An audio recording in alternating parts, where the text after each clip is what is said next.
ब्राह्मण खड़े। रघुराज सिंह जी ने ब्राह्मणों से कहा, अब बताओ काय के बस में, भगवान काय के बस में। अब अपन ने गानो तो खूब गा दियो, भगत के वश में है भगवान। भगवान किसी के बस में नहीं है साहब। राजा जनक से अष्टावक्र जी ने प्रश्न किए थे दो। गुरुदेव, मेरा पहला प्रश्न है, संसार को किसने बनाया? महात्मा अष्टावक्र ने कहा, संसार को ब्रह्म ने बनाया। इस संसार को कौन संभालता है गुरुदेव? इस संसार को ब्रह्म संभालता है। फिर जनक ने दूसरा प्रश्न किया, गुरुदेव मेरा दूसरा प्रश्न यह है कि ब्रह्म को कौन संभालता?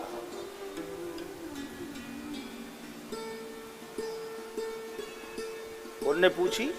महात्मा जनक ने। कौन से? अष्टावक्र ने। गुरुदेव आपने कहा संसार को ब्रह्म संभालता है, पर ब्रह्म को कौन संभालता है? उस समय अष्टावक्र ने कहा था, राजन ब्रह्म को कोई अगर संभाल सकता है तो वो केवल भगत संभाल सकता है, कोई से नहीं। आपने कथा सुनी होगी नहीं, वो प्रहलाद जी की है। जिस समय नरसिंह भगवान आए और हिरण्यकश्यप का वध कर दिया, उसके बाद नरसिंह भगवान का जो स्वरूप देखा, सारे नगर में हाहाकार मच गई, सब घबरा गए। नारद जी आए, कुछ लोगों ने कही तुम तो उनके परम भक्त हो, पास तो जाओ। नारद जी दूर से देखा, भैया दूर से ही प्रणाम है, मैं नहीं जाऊं। नारद जी भागते भागते गए वैकुंठ में। माँ लक्ष्मी जी से कहा, तुम तो चलो माँ। बोले कहां? बोले चलो तो। माँ लक्ष्मी जी को लेके आए। माँ आज आपके स्वामी जी का क्रोध तो देखो। नारद जी सोची, हो सकता है कई लोग बहुत गुस्सा आता है, वे सबके ऊपर गुस्सा करे, पर श्रीमती को देख के शांत हो जाए। साहब उनकी श्रीमती को देख के अपने आप गुस्सा शांत हो जाए, कहीं को की है। नारद जी ने वो ही सोचा, उन्होंने कही माँ लक्ष्मी इनकी धर्म पत्नी है, शायद ये जाए, इनको देख के गुस्सा शांत हो जाए। माँ लक्ष्मी जी ने कोने में से देखा नरसिंह भगवान का क्रोध। नारद जी से कहा लक्ष्मी जी ने, भैया नारद मैं तो जा रही वापस बैकुंठ में, मैं नहीं जाऊं। अरे बोले माँ आपके पति है। अरे बोले इतना खतरनाक पति नहीं चाहिए मेरे को। कोई सामने नहीं जाए। फिर एक संत से पूछी कि आखिर इनको कौन संभालेगा, इनका क्रोध कौन शांत करेगा? उन्होंने कही केवल एक। कौन? प्रहलाद को आगे कर दे। जैसे ही प्रहलाद जी हाथ जोड़ के गए साहब, उसी समय नरसिंह भगवान ने प्रहलाद जी को अपनी गोद में बिठाया और प्रहलाद के माथे पे हाथ फेरने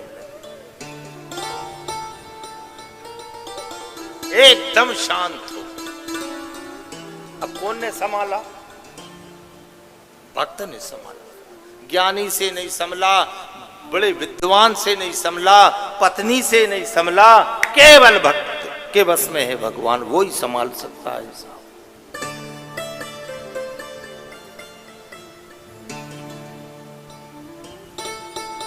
आज हमने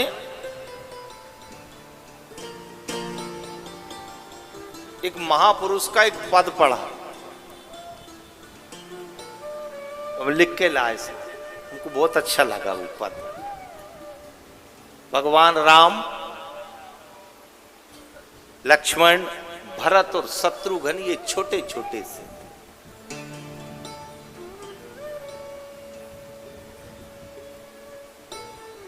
चारों भाई रोने लगे। अच्छा रोज क्या होता था? राम के चरण में रोज लखन लाल को उनकी मां लिटा देती थी। कौन को? लखन को। कहां? राम के चरण। उस दिन एक बड़ी विचित्र बात हुई कि राम जी को अलग पालने में लिटाया, लक्ष्मण जी को अलग पालने में लिटाया, भरत जी को अलग पालने में लिटाया, शत्रुघ्न को अलग पालने में लिटाया। अब जैसे ही ये चारों को पालने में लिटाया तो तीन तो चुप हो गए, पर एक का रोना बढ़ गया। तीन कौन कौन चुप हो गए? भगवान राम, भरत और शत्रुघ्न। पर लक्ष्मण जी का रोना बढ़ गया,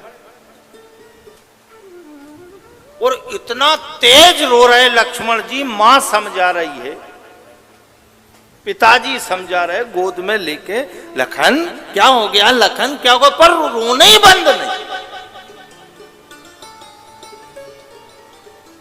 उस समय उस महापुरुष ने उस जो चित्रण था उसकी कल्पना एक छंद में करी कि पालने में लखन व राम जी लिटाए गए, लेटते ही करुणा सदन चुप हो गए।